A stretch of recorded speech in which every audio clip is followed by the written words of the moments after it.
In this video, I'm going to show you how to factory reset your Amazon Fire TV.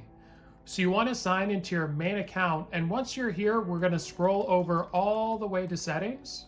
From settings, we're going to scroll down and go to device and software.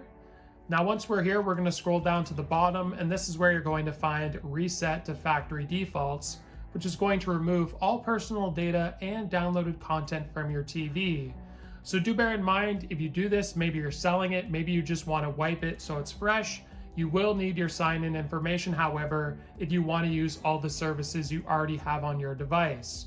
So we're going to select it and let's press enter. And it's going to warn us one more time. We're about to reset it to the original factory settings. Everything's going to be lost. We're going to go to reset, and that is how you do it. Now, this is my first time doing it personally, so I'm assuming it doesn't take that long. Hopefully this video is helpful though. Like and subscribe, and we'll see you in the next one.